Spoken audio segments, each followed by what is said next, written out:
आप कैसे हैं? बीएससी सेकेंड ईयर के बच्चों का भगवती पीजी ऑनलाइन क्लासेज में स्वागत है। देखिए स्टूडेंट्सों, हम पूर्व का जो टॉपिक था वो केमिकल प्रॉपर्टीज ऑफ एल्कोहल आपका चल रहा था। आज उसी में हम आगे बढ़ेंगे। देखो इसमें हमने 4 प्रकार की केमिकल प्रॉपर्टीज आपको बताई। नंबर 1, OH बंध विखंडन के कारण, जो कि हम पूर्व के वीडियो में पढ़ चुके हैं। आज के वीडियो में जो हम दूसरा टॉपिक जो पढ़ेंगे रासायनिक प्रक्रियाओं के बारे में, वे अभिक्रिया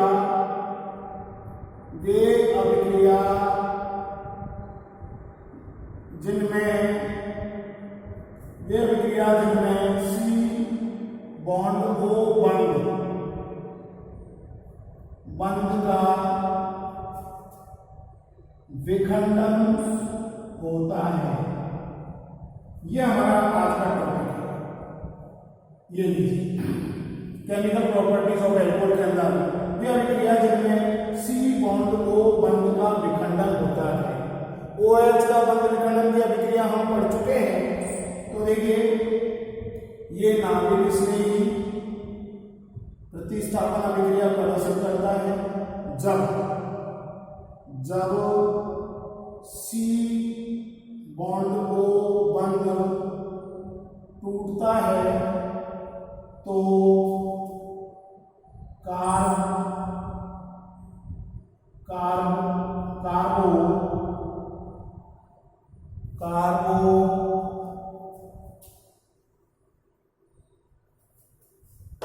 जब C बॉन्ड O बंध टूटता है तो कार्बेकेटायन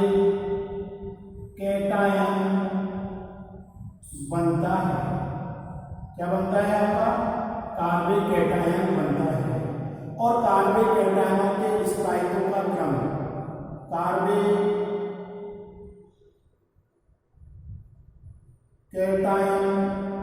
के स्थायित्व का क्रम निम्न है। कार्बेकेटायनों के स्थायित्व का क्रम निम्न है।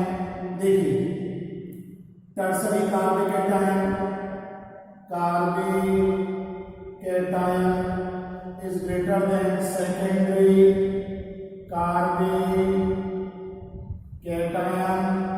और प्राइमरी कार्बेकेटायन सबसे कम होता है प्राथमिक कार्बेकेटायन। एल्कोहलों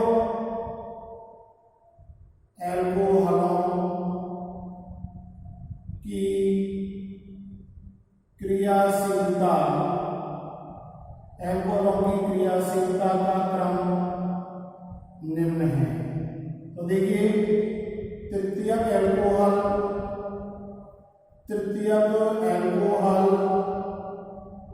इज ग्रेटर देन द्वितीयक एल्कोहल और प्राथमिक एल्कोहल। सबसे कम क्रियाशील है प्राथमिक एल्कोहल। देखिए, हम वे अभिक्रिया जिनमें C बॉन्ड O बंध का विखंडन होता है, ये नाभिक स्नेही प्रतिस्थापन अभिक्रियाएं होती हैं। जब C बॉन्ड O बंध टूटता है तो कार्बेकेटायन का निर्माण होता है या कार्बेनियम आयन का निर्माण होता है। जब कार्बेकेटायनों के स्थायित्व का क्रम क्या है? टर्सरी सबसे अधिक स्थायी, उससे कम सेकेंडरी कार्बेकेटायन और सबसे कम है प्राथमिक कार्बेकेटायन। ठीक उसी प्रकार से एल्कोहलों की क्रियाशीलता का क्रम भी निम्न है। तृतीयक एल्कोहल सबसे अधिक, द्वितीयक एल्कोहल उससे कम और प्राथमिक एल्कोहल सबसे कम। इस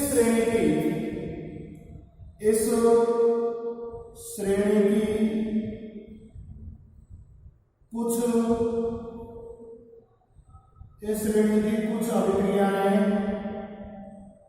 निम्न है। नंबर 1 है हैलोजन अम्लों के साथ अभिक्रिया। इस हैलोजन अम्लों के साथ अभिक्रिया में यानी हाइड्रोजन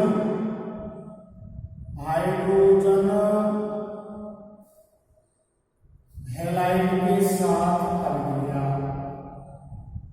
हाइड्रोजन हैलाइड के साथ अभिक्रिया, हाइड्रोजन हैलाइड होगा HH।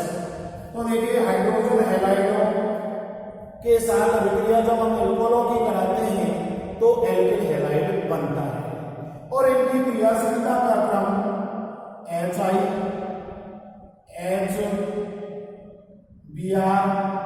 और HCl। सबसे अधिक क्रियाशील है HI। जब हम एल्कोहलों की क्रिया R bond OH plus HX के साथ अभिक्रिया कराते हैं तो देखिए CO बंध विखंडन हो रहा है हमारा, तो और ये माइनस और ये प्लस और R bond H plus H2, ये बन गया हमारा हेलो एल्केन या एल्किल हैलाइड का निर्माण हो गया। इस प्रकार से ये हमने कॉमन रिएक्शन पढ़ी। देखिए हम CO बंध विखंडन के कारण अभिक्रिया पढ़ रहे हैं, उसमें जब CO बंध टूटता है तो कार्बोकेटायन का निर्माण होता है, कार्बोकेटायन के इस टाइप का क्रम होता है, सबसे अधिक टर्सरी, उससे कम सेकेंडरी, सबसे कम होता है प्राथमिक कार्बोकेटायन। और एल्कोहलों की क्रियाशीलता का क्रम भी द्वितीयक एल्कोहल सबसे अधिक, द्वितीयक एल्कोहल उससे कम, प्राथमिक एल्कोहल सबसे कम। इस श्रेणी की कुछ अभिक्रिया हम निम्न पढ़ रहे हैं। नंबर 1 हैलोजन अम्लों के साथ अभिक्रिया यानी हाइड्रोजन हैलाइडों के साथ अभिक्रिया। जब कोई भी अल्कोहल हैलोजन अम्लों के साथ अभिक्रिया करता है तो एल्किल हैलाइड का निर्माण होता है या हेलो एल्केन बनता है। इन हैलोजन अम्लों की क्रियाशीलता का क्रम है HI सबसे अधिक क्रियाशील, HBr उससे कम और HCl सबसे कम। ये हमारा एल्कोहल है, ये हाइड्रोजन हैलाइड के साथ अभिक्रिया कराते हैं तो हेलो एल्केन बन जाता है। अब देखिए हम इसकी अभिक्रिया देख रहे हैं हैलोजन अम्लों के साथ अभिक्रिया में।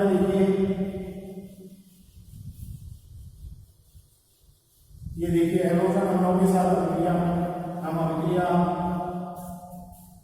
नंबर 1 इसमें देखिए ये आपका एल्कोहल है C2H5OH और ये देखिए हम अभिक्रिया करा रहे हैं ये पहली अभिक्रिया हम HCl के साथ करा रहे हैं तो यह अभिक्रिया शुष्क ZnCl2 की उपस्थिति में होती है क्योंकि ये कम क्रियाशील है, प्राथमिक एल्कोहल है, इसके साथ क्रिया करेगा C2H5Cl प्लस जल आपका एथिल क्लोराइड बनेगा। ये हो गया एथिल क्लोराइड।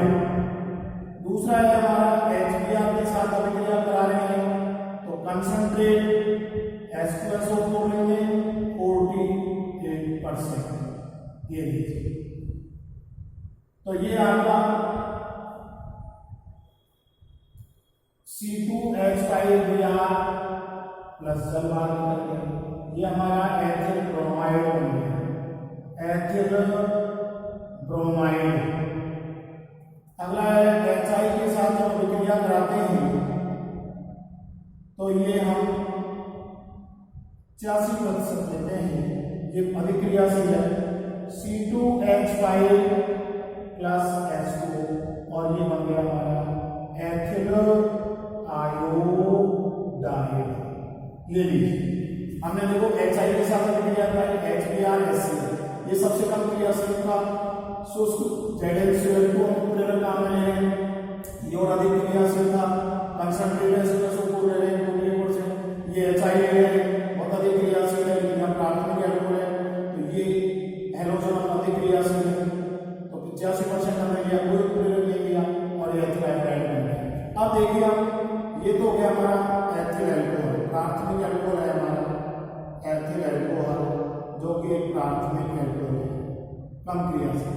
लेकिन मान लीजिए हमने टर्सरी अल्कोहल लिया CH3OH प्लस HI के साथ, ये भी अधिक क्रियाशील है हमारा तृतीयक एल्कोहल, टर्सरी एल्कोहल हमने लिया तृतीयक ब्यूटेन एल्कोहल की क्रिया हम ठंडे में भी कराने पर बिल्कुल कोई ऊष्मा देने की जरूरत नहीं है, तो भी अभिक्रिया हो जाएगी। ये भी अधिक क्रियाशील है, चाहे तृतीयक एल्कोहल भी अधिक क्रियाशील है, और ये हमारा बन जाएगा CH3 I प्लस H3। तृतीयक ब्यूटिल आयोडाइड का निर्माण होगा, टी ब्यूटिल आयोडाइड का निर्माण। ये लीजिए, तो देखिए हमने बहुत ही इंपॉर्टेंट रिएक्शन आपको बताई। रिएक्शन नंबर केमिकल प्रॉपर्टीज के अंदर हमारी वे अभिक्रिया जिनमें CO बंध का विखंडन होता है। जब CO बंध का विखंडन होगा तो कार्बोकैटायन का निर्माण होगा। कार्बोकैटायनों के स्थायित्व का क्रम हम पूर्व की क्लास में पढ़ के आते हैं, टर्सरी सबसे अधिक, सेकेंडरी उससे कम, प्राइमरी सबसे कम। और एल्कोहलों की क्रियाशीलता का क्रम यही है, तृतीयक एल्कोहल सबसे अधिक, सेकेंडरी उससे कम, प्राथमिक एल्कोहल सबसे कम। जब हम इन हैलोजन अम्लों की क्रियाशीलता का क्रम भी हमने आपको बताया, HI सबसे अधिक, HBr उससे कम, HCl सबसे कम। जब हम एल्कोहलों की क्रिया हाइड्रोजन हैलाइडों के साथ या हैलोजन अम्लों के साथ कराते हैं तो हेलो एल्केन बनता है। अब देखिए हमें प्राथमिक एल्कोहल के साथ हम HCl, HBr और HI के साथ अभिक्रिया करा रहे हैं। ये सबसे कम क्रियाशील है। शुष्क ZnCl काम में ले रहे हैं, एथिल क्लोराइड बन गया। HBr अधिक क्रियाशील है, तो कंसंट्रेट H2SO4 से अभिक्रिया करा रहे हैं, 48% एथिल ब्रोमाइड बन गया। HI बहुत अधिक क्रियाशील है, 85% काम में ले रहे हैं, और ये आपका एथिल हाइड्राइड है। अब हमें तृतीयक एल्कोहल जो कि अधिक क्रियाशील है, HI का अधिक क्रियाशील है, इनके लिए किसी प्रकार के उपकरण की आवश्यकता नहीं, कोई प्रकार की ऊष्मा देने की जरूरत है, और हमारा टी ब्यूटिल हाइड्राइड का निर्माण हो गया और प्लस। तो ये हमने CO बंध विखंडन के अंदर पहली अभिक्रिया पढ़ी, हैलोजन अम्लों के साथ अभिक्रिया। अब हम अभिक्रिया नंबर 2 पढ़ेंगे। देखिए वो है आपकी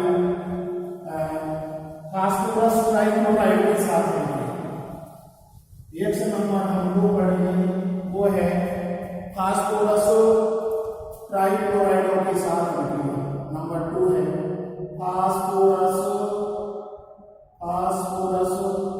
ट्राइक्लोराइड के साथ अभिक्रिया, फास्फोरस हैलाइड के साथ ट्राइक्लोराइड में PCl3 ये हो गया, और ट्राई हैलाइड में देखिए ये हो गया PH3।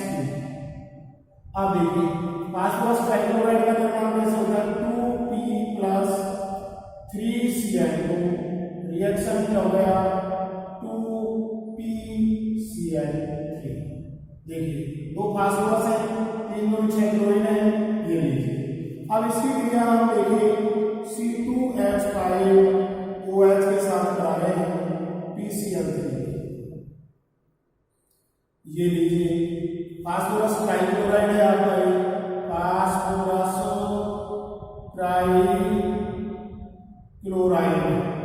फास्फोरस ट्राइक्लोराइड के साथ अभिक्रिया करा रहे हैं, CO बंध विखंडन हो रहा है आपका। ये लीजिए ये 3 है, और ये आपके ये प्लस और ये माइनस, तो ये हो गया 3C2H5Cl plus H3PO3 ortho phosphorus अम्ल का निर्माण, आर्थो फास्फोरस अम्ल का निर्माण, और ये आपका एथिल क्लोराइड बन गया। क्या बन गया आपका एथिल क्लोराइड। दूसरा एग्जाम्पल आप ले सकते हैं C2H5OH प्लस PBr3, ये लीजिए।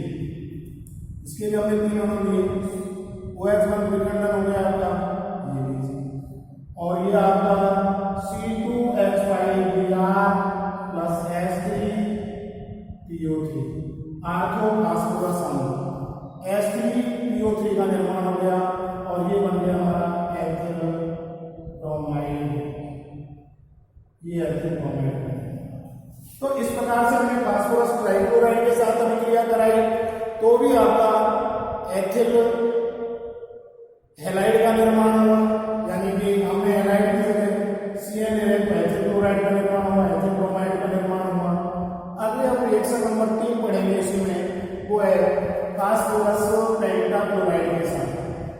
ये सभी इंपॉर्टेंट रिएक्शन है, बहुत सरल है। देखिए नंबर तीसरी अभिक्रिया हम पढ़ेंगे phosphorus, reaction number 3 phosphorus pentachloride, ये लीजिए PCl5 के साथ अभिक्रिया कराएंगे। अब देखिए ये आपका C2H5 O बॉन्ड H, ये आपका क्या है एथिल एल्कोहल है। इस एथिल एल्कोहल की अभिक्रिया हम फास्फोरस पेंटाक्लोराइड के साथ करा रहे हैं। ये लीजिए Cl और Cl, ये हो गया आपका phosphorus pentachloride, phosphorus pentachloride.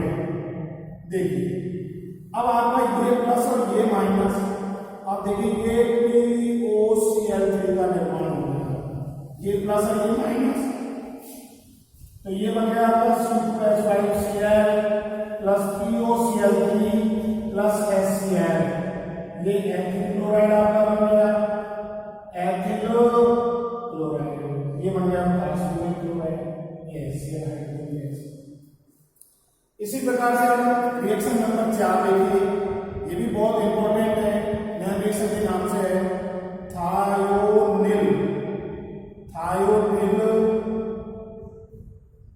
Chloride के साथ, थायोनिल क्लोराइड के साथ अभिक्रिया SOCl2 के साथ अभिक्रिया, इसे हम डायटन प्रक्रम भी कहते हैं, डायटन प्रोसेस, डायटन प्रक्रम नाम से। देखिए जब किसी भी हम एल्कोहल की अभिक्रिया, देखिए C2H5O bond H plus S double bond O bond C, ये आपका थायोनिल क्लोराइड हो गया, थायोनिल क्लोराइड। ये अभिक्रिया C5H5N पिरिडीन उत्प्रेरक की उपस्थिति में संपन्न होगी। देखिए ये SO2 गैस आपकी बाहर निकल जाएगी, ये प्लस और ये माइनस, ये प्लस और ये minus, C2H5Cl SO2 plus HCl, और ये हमारा एथिल क्लोराइड बन गया, क्या बन गया आपका एथिल क्लोराइड बन गया। और दो यहाँ पर सहउत्पाद जो है SO2 और HCl गैस रुक हो रही है, जो कि वायुमंडल में उड़ जाती है और हमें शुद्ध एल्किल हैलाइड का निर्माण हो जाता है। तो ये एल्किल हैलाइड बनाने की सबसे अति उत्तम विधि है, इसके द्वारा प्राप्त एल्किल हैलाइड वो हमें शुद्ध प्राप्त होता है, क्योंकि ये दोनों सहउत्पाद गैसीय होती है। ये बहुत ही इंपॉर्टेंट रिएक्शन है आपके थायोनिल क्लोराइड के साथ यानी डाल्टन प्रक्रम, डाल्टन प्रोसेस। तो इस प्रकार से हमने देखिए फास्फोरस पेंटाक्लोराइड के साथ अभिक्रिया कराई, एथिल क्लोराइड बना, थायोनिल क्लोराइड के साथ करा रहे हैं, एथिल क्लोराइड बन रहा है। नेक्स्ट अभिक्रिया देखिए इसी के अंदर रिएक्शन नंबर 5, बहुत इंपॉर्टेंट रिएक्शन हम लोग पढ़ रहे हैं, बहुत ही सरल रिएक्शन है। इन अभिक्रियाओं को आप पूर्व में भी पढ़ के आए, पूर्व की क्लासों में पढ़ के आए हैं। ये देखिए अगला आपका रिएक्शन नंबर 5, अमोनिया के साथ अभिक्रिया, अमोनिया के साथ अभिक्रिया। अब देखिए अमोनिया में है आपका सूत्र NH3 के साथ अभिक्रिया करा रहे हैं, यानी एल्कोहल C2H5OH के साथ जब हम अमोनिया की अभिक्रिया करते हैं, अमोनिया को हमने इस तरीके से तोड़ के लिख दिया, ये आपका अमोनिया है, ये आपका एथिनॉल है, एथिल एल्कोहल है, CO बंध विखंडन हो रहा है, ये माइनस और ये प्लस, ये लीजिए, और ये आपका एल्केन एमीन यानी एथिल एमीन का निर्माण हो जाता है, एथिल एमीन प्राथमिक एमीन बन जाती है। तो इस प्रकार से ये बहुत सारे रिएक्शन है। रिएक्शन नंबर 6 वो देखिए आप, अपचयन हम पढ़ रहे हैं, रिडक्शन, एल्कोहलों का अपचयन देखिए C2H5 OH।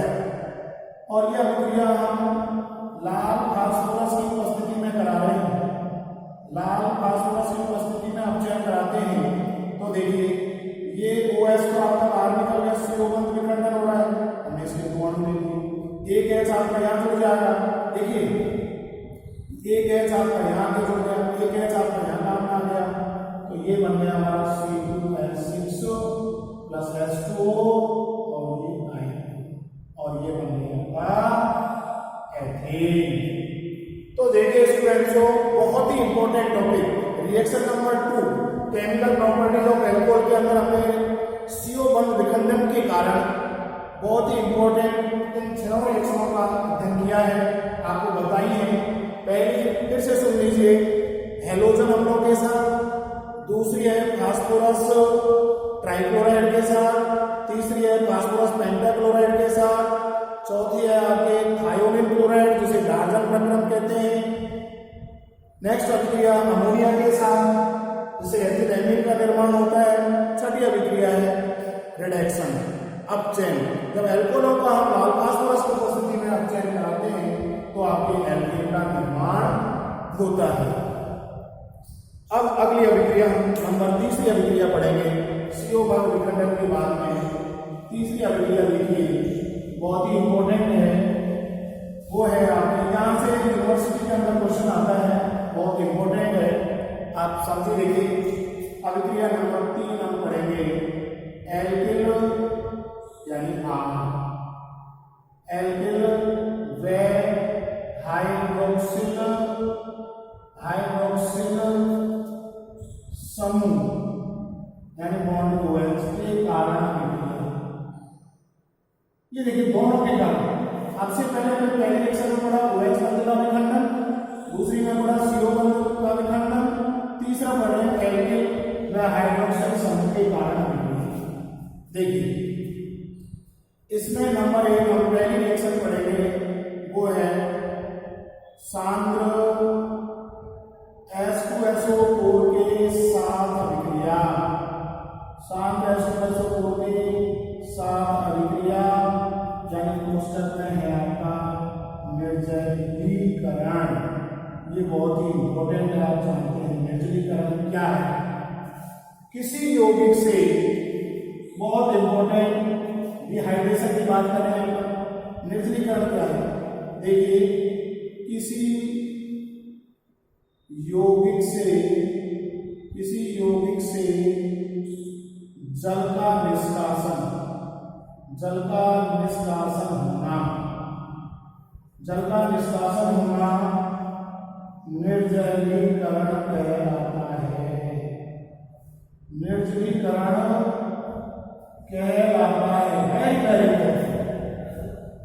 निर्जलीकरण कहलाता है किसी यौगिक से जल का निष्कासन होना निर्जलीकरण कहलाता है। देखिए किस तरीके से हम एल्कोहलों का जो निर्जलीकरण है 413 केल्विन ताप पर कराते हैं सांद्र H2SO4 की उपस्थिति में।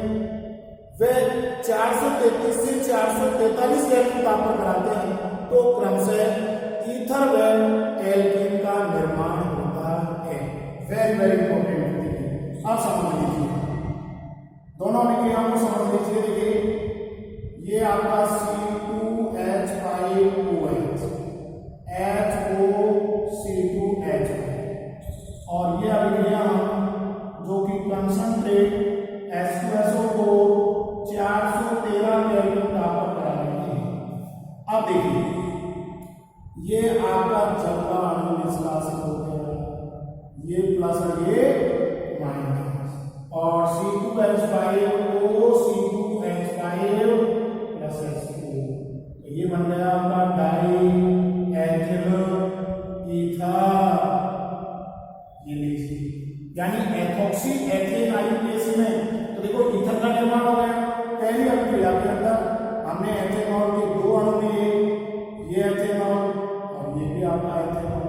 लेकिन ये अभिक्रिया जो है 413 केल्विन ताप पर, टेम्परेचर आपको जानना है सबसे इंपॉर्टेंट चीज। कंसंट्रेट H2SO4 की उपस्थिति में तो हो रही अभिक्रिया। अगली अभिक्रिया देखिए वो है आपकी CH3 CH2 और OH, यानी एथेनॉल। आप देखो हम इसको CH2H इस तरीके से लिख सकते हैं। ये आपका एथेनॉल है, ये क्या आपका एथेनॉल। ये अभिक्रिया आ रही है आपकी कंसंट्रेट H2SO4 की उपस्थिति में हो रही है और ये अभिक्रिया 433 से 443 केल्विन ताप पर संपन्न होगी। यहाँ टेम्परेचर का बड़ा महत्व है। देखिए स्टूडेंट्स, 433 से 443 केल्विन ताप, ये आपका माइनस, ये आपका प्लस, और ये देखिए जल रहा है। जब दो सिग्मा बंध टूटेंगे तो आपका एक पाई बंध का निर्माण हो जाएगा और ये जल निष्कासित हो गया और ये एथेन का निर्माण हो गया। तो वेरी वेरी इंपॉर्टेंट हम रिएक्शन पढ़ रहे हैं। देखिए स्टूडेंट्स, एल्किल और वह हाइड्रोक्सिल समूह के कारण अभिक्रिया, उसमें पहला पॉइंट है सांद्र H2SO4 के साथ अभिक्रिया यानी निर्जलीकरण। वास्तव में निर्जलीकरण क्या है? किसी यौगिक से जल का निष्कासन होना ही निर्जलीकरण कहलाता है। तो हमने देखिए एथेनॉल के दो अणु की कंसंट्रेट H2SO4 413 केल्विन ताप पर अभिक्रिया करा रहे हैं। यहाँ टेम्परेचर का बड़ा महत्व है, आपको ये टेम्परेचर ध्यान रखना है। तो ईथर का निर्माण हो गया और दूसरी अभिक्रिया हम देखिए वही एथेनॉल का निर्जलीकरण करा रहे हैं, लेकिन यहाँ पर एल्कोहल का एक अणु है।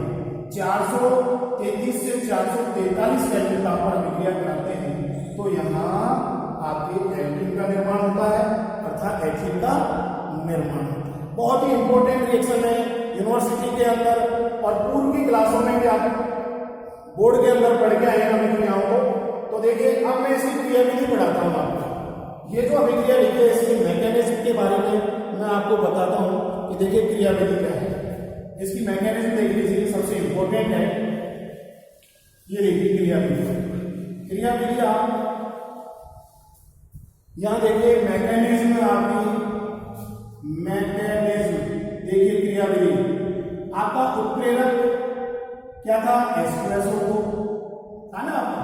रिवर्सिबल रिएक्शन H+ और HSO4 माइनस। दूसरे पॉइंट के अंदर देखिए आपका C2H5OH, ये लॉन्ग पेयर इलेक्ट्रॉन है आपके, ये H+ है आपका प्रोटॉन। तो देखिए ये प्रोटॉन यहाँ आ जाएगा, यहाँ इलेक्ट्रॉनों की अधिकता है। तो देखिए ये इलेक्ट्रॉनों की अधिकता है और आपका C2H5O बॉन्ड H और H+, ये क्या बन गया आपका? ऑक्सोनियम लवण बन गया। क्या बन गया? ये ऑक्सोनियम लवण का निर्माण हो गया। अब देखिए तीसरी स्टेप में, देखिए थर्ड स्टेप में, ये मैंने C2H5 को बोल के लिख दिया। देखिए O बॉन्ड H और बॉन्ड H और ये आपके ये अभिक्रिया बहुत स्लो स्टेप से हो रही है, बहुत धीमी गति से हो रही है। और ये देखिए आपका जलकण निष्कासित हो गया और ये H नहीं आ जाएगा आपका। तो देखिए ये आपका CH3, ये आपका CH2 प्लस और जलकण होगा। तो ये आपका क्या बन गया? कैटायन बन गया।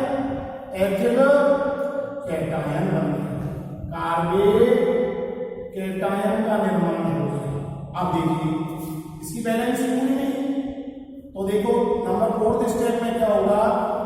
ये आपका CH2, ये आपका CH2 और ये H और ये प्लस।